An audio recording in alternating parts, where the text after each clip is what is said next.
ጤና ይስጥልን የተከበራችሁና የተወደዳችሁ ተመልካቾቻችን ለዛሬ ያዘናቸውን አዳዲስና ሰበር መረጃዎችን በቅድሚያ ማርዕስቶቹን የኢትዮጵያ ውጭ ጉዳይ ሚኒስትር ጌዲዮን ጢሞቴዎስ የባህር በር ተደራሽነትን የብሔራዊ ልማት ጉዳይ ሲሉ ገለጹ። ሚኒስትሩ የሀገሩ የባህር በር ፍላጎት እንደ ፍላጎት እንጂ እንደ ግጭት ሊታይ እንደማይገባም በመግለጽ ኢትዮጵያ በቀይ ባህር ላይ ካላት ፍላጎት ጋር ተያይዞ ለሚነሱ ቀጠናዊ ስጋቶች መለሳለስ አሳይታለች። በቅድሚያ እንዳስሷለን። ዶክተር ደብረጽዮንም ሆኖ ምክትላቸውን በአሜሪካ የቪዛ እገዳ ዝርዝር ውስጥ አልተካተቱም ተባለም። የአሜሪካ ውጭ ጉዳይ መስሪያ ቤት ከአንድ ቀን በፊት ጽንፈኛው ሲል በጠራቸው የህወሓት አመራሮች ላይ የቪዛ እገዳ መጣሉን ማሳወቁ የሚታወስ ሲሆን ይሁን እንጂ መስሪያ ቤቱ ሰላም እንዲደፈርስ እያደረጉ ነው ባላቸው አመራሮች ላይ እገዳው መጣሉን ቢገልጽም ስማቸው ግን በይፋ አልጠቀሰም ነበር። እገዳው ያረፈባቸው 6 ግለሰቦች ሲሆኑ ዝርዝሩ 2 የፖለቲካ አመራሮችንና 4 የወታደራዊ አዛዦችን ስለመሆናቸው ሰምተናል፣ እንነግራችኋለን። ታጣቂዎች በትልቁ አየር ማረፊያ ላይ በፈጸሙት ጥቃት 35 ሰዎች መገደላቸውን ተነገረ። ጥቃቱ በ5 ወራት ውስጥ ሁለተኛው መሆኑን ተነግሯል። ጥቃቱ የተፈጸመው በአብዛኛው ከአየር ማረፊያው አጠገብ በሚገኘው የሙስሊሞች መኖሪያ ቤት ሲሆን ነዋሪዎች የማለዳ ጸሎታቸውን እንደጨረሱ በአገር አቀፍ አየር ማረፊያ አቅጣጫ የፍንዳታና የተኩስ ድምጽ መስማታቸውን ተናግረዋል። እነግራቸዋለን። አሜሪካ ከኢራን ጋር የደረሰችውን ስምምነት የምትጥስ ከሆነ ከባድ ምላሽ እንደሚገጥማት የኢራን ፓርላማ አስታወቀም። የኢራን ጠቅላይ መሪ ሙጅተባ ኻሜኒ በበኩላቸው ከአሜሪካ ጋር ስምምነት ላይ ቢደርሱም የተለየ እይታ እንዳላቸው ተናግረዋል። አሜሪካ ታማኝ ሳትሆን በመቅረት ስምምነቱን የምትጥስ ከሆነ ኢራን ያለመወላወል የሚደመስስ እርምጃ እንደምትወስድ ባለስልጣናቱ ዝተዋል። እነዚህንና ሌሎች ሰበር መረጃዎችን ይዘናል። አብራችሁን እንድትቆዩ በአክብሮት እየጋበዝን አሁን ዝርዝሮቹን ነው። የኢትዮጵያ ውጭ ጉዳይ ሚኒስትር ጌዲዮን ጢሞቴዎስ በቅርቡ ባደረጉት የውጭ ፖሊሲ ንግግራቸው የባህር በር ተደራሽነት የብሔራዊ ልማት ጉዳይ ሲሉ ገለጹ።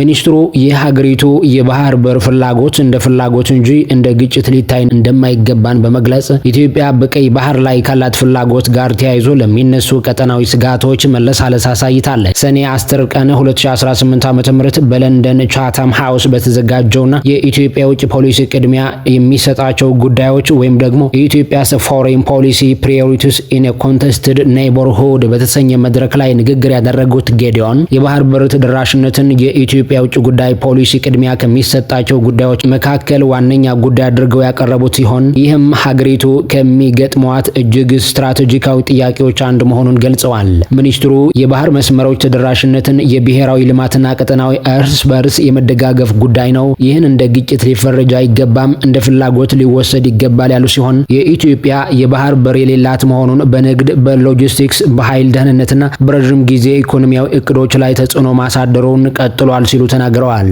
ይህ የውጭ ፖሊሲ ንግግር የቀረበው የኢትዮጵያ ወታደራዊና የገዢው ፓርቲ ባለስልጣናት የባህር በርን በተመለከተ ሉዓላዊ ተደራሽነትን ሊኖር ይገባል በሚል በተደጋጋሚ የሚሰጧቸው መግለጫዎች ተከትሎ ቀጠናዊ ትኩረትን በከፍተኛ ሁኔታ በጨመረበት በኢትዮጵያ ውጭ ጉዳይ ፖሊሲ አቅጣጫ ላይ ክርክሮች በበረቱበትና በቀይ ባህር ኮሪደር ውስጥ ሰፊ ጂኦፖለቲካዊ ፉክክር ባለበት ወቅት ነው። በተጨማሪም መግለጫው በፌዴራል መንግስትና በትግራይ እንዲሁም በአዲስ አበባና በአስመራ መካከል ውጥረቶች ባሉበት አውድ ውስጥ የተሰጠ ነው።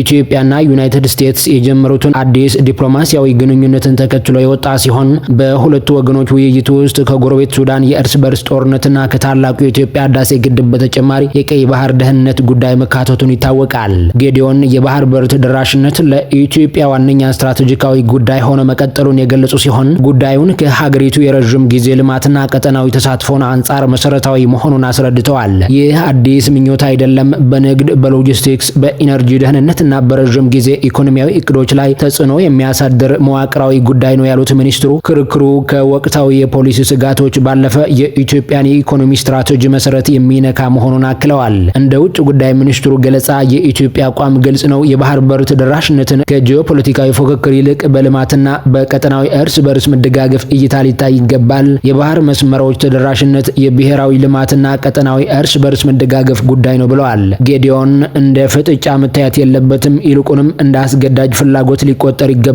ሲሉ የገለጹ ሲሆን ይህም የኢትዮጵያ ቀጣይነት ያለው የኢኮኖሚ እድገት አስተማማኝ በሆነ ዓለም አቀፍ የንግድ መስመሮች ተደራሽነት ላይ የተመሰረተ ነው የሚለውን የሀገሪቱ ጠንካራ አቋም የሚያጎላ መሆኑን የገለጹት አካሄዳችን በውይይት በጋራ ተጠቃሚነትና በቀጠናዊ መረጋጋትን የሚመራ ነው ያሉት ሚኒስትሩ በጋራ ስምምነቶች አማካኝነት ክልላዊ ትስስርን ሳያሻሽሉ በአፍሪካ ቀንድ የሚፈለገውን የኢኮኖሚ ውህደት ሙሉ በሙሉ ማሳካት እንደማይቻል ነው የገለጹት። በቅርቡ የጠቅላይ ሚኒስትር አብይ አህመድ የብሔራዊ ደህንነት አማካሪ ኢትዮጵያ የባህር በር ማጣት ጉዳይ ወደ ህልውና ጉዳይ መለወጡን ገልጸው ነበር። በኢትዮጵያ ነባራዊ ሁኔታ የባህር በር ተደራሽነት መሰረታዊ የሆኑ የሉዓላዊነት ጉዳይ ነው። ኢትዮጵያ የባህር በር ማጣቷ የህልውና ጉዳይ ሆኗል ሲሉ አማካሪው ለመንግስት መገናኛ ብዙሃን በሰጡት መግለጫ ተናግረው ነበር። በተጨማሪም ኢትዮጵያ የባህር በር ጥያቄን ለማንሳት ታሪካዊና ህጋዊ መሰረቶች አሏት ሲሉ ተናግረዋል። ጉዳዩ ከሰፊው ቀጠናዊ መረጋጋትን ጋር ያያያዙት አማካሪው በአፍሪካ ቀንድ ቁልፍ ሚና ያላት ሀገር ናት ሲሉ የገለጹ ሲሆን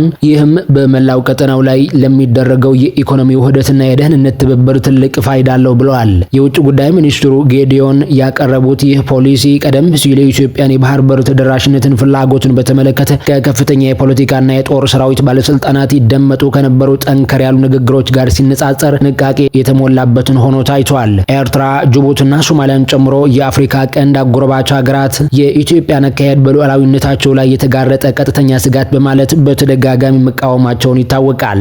ጌዲዮን በኢትዮጵያ የባህር በር ምኞት ዙሪያ ያሉ ስጋቶች አብዛኛውን ጊዜ ከመጻኢ ዕድሎች ይልቅ በታሪካዊ አለመተማመን ላይ የተመሰረቱ መሆናቸውን በመግለጽ ስለሆነም የኢትዮጵያ በዚህ ጉዳይ ላይ ያላት ተሳትፎ የጋራ ብልጽግናን ለማምጣት ያለመ ራዕይ አካል እንጂ የአሸናፊና ተሸናፊ ወይም የፉክክር ጉዳይ አይደለም ሲሉ ገልጸዋል።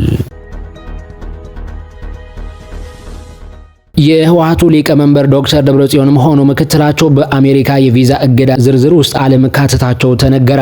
የአሜሪካ ውጭ ጉዳይ መስሪያ ቤት ከአንድ ቀን በፊት ጽንፈኛ ሲል በጠራቸው የህወሓት አመራሮች ላይ የቪዛ እገዳ መጣሉን ማሳወቁን ይታወሳል። ይሁን እንጂ መስሪያ ቤቱ ሰላም እንዲደፈርስ እያደረጉ ነው ባላቸው አመራሮች ላይ እገዳው መጣሉን ቢገልጽም ስማቸው ግን በይፋ አልጠቀሰም ነበር። አሁን ዘግይተው ከዲፕሎማሲያዊ ምንጮች በደረሱን መረጃዎች መሰረት በአሁኑ ወቅት ክልሉን እያስተዳደሩ የሚገኙት የህወሓት ሊቀመንበር ዶክተር ደብረጽዮን ገብረ ሚካኤል በዝርዝሩ ውስጥ ስማቸው እንዳልተካተተ ተመላክቷል። እንደ ምንጮቹ ገለጻ እገዳው ያረፈባቸው 6 ግለሰቦች ሲሆኑ ዝርዝሩ 2 የፖለቲካ አመራሮችንና 4 ወታደራዊ አዛዦችን ያካተተ ነው።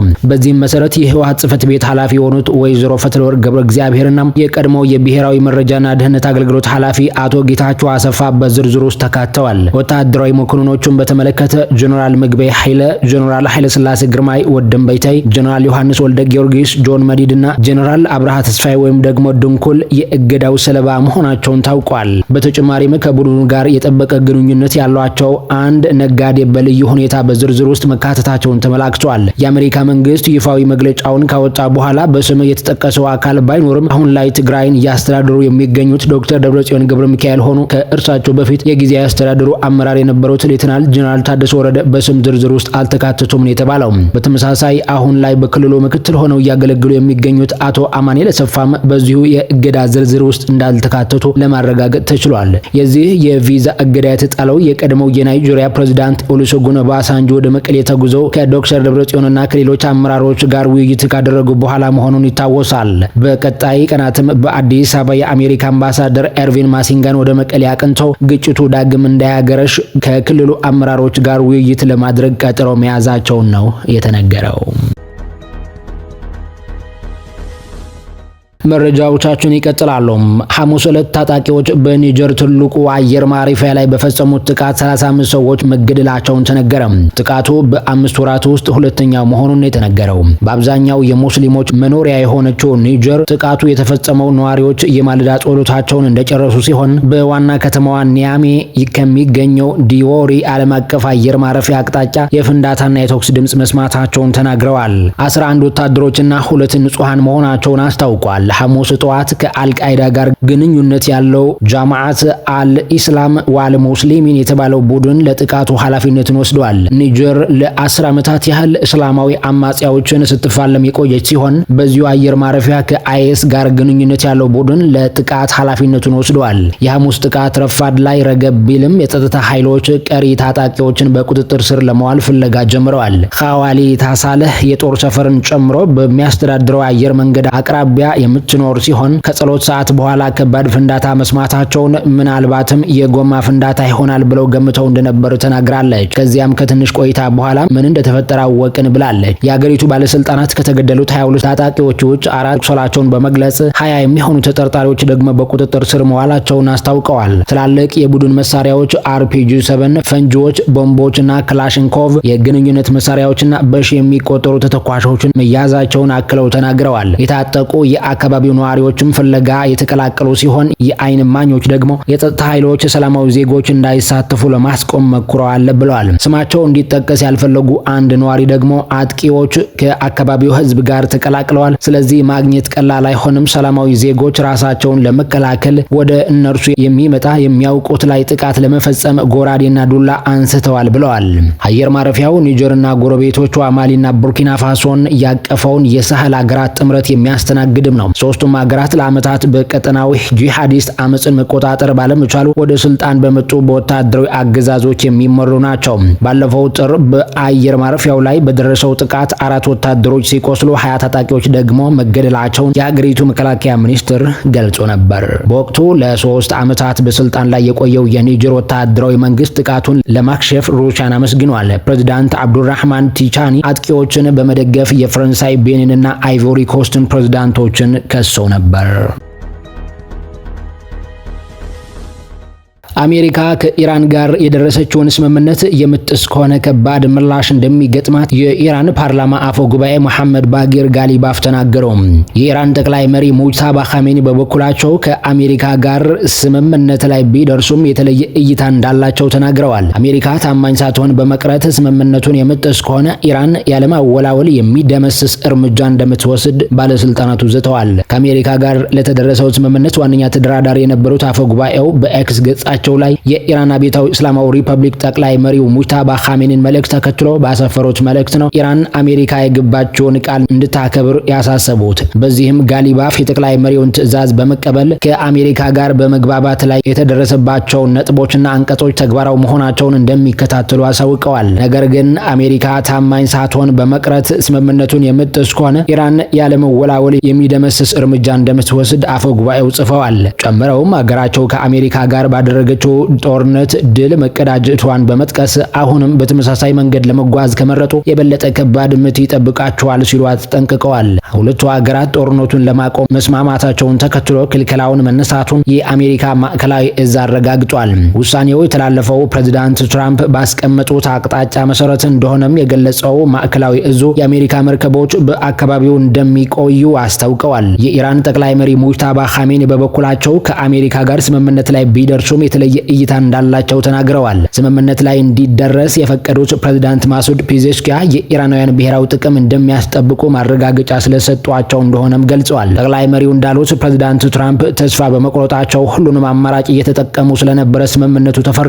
በቀጣይ በየሁለቱ አገራት መሪዎች በአካል ተገናኝተው ድርድር እንደሚካሄድ ገልጸዋል። መግባቢያ ሰነዱ ላይ መስማማት የጠላትም አቋም መቀበል ማለት እንዳልሆነ ጠቅላይ መሪው አክለዋል። ሙጅታባ ኻሜኒ ስለ ስምምነቱ አስተያየታቸውን በይፋ ሲሰጡ የአሁኑ ለመጀመሪያ ጊዜ ነው። ፕሬዝዳንት ትራምፕ በቀጥታ ለጠቅላይ መሪው ምላሽ ባይሰጡም በትሩዝ ሶሻል ማህበራዊ ሚዲያዎች ላይ ባጋሩት ጽሑፍ የተኩስ አቁሙ በሁሉም ግንባሮች ይተገበራል ብለው እንደሚያምኑ ገልጸዋል። ተመልካቾች መረጃዎቻችን በዚህ አጠናቀቅን። በቀጣይ አዳዲስ መረጃዎችን ይዘን የምንመለስ ይሆናል። እስከዛም ቸር ቆዩልን።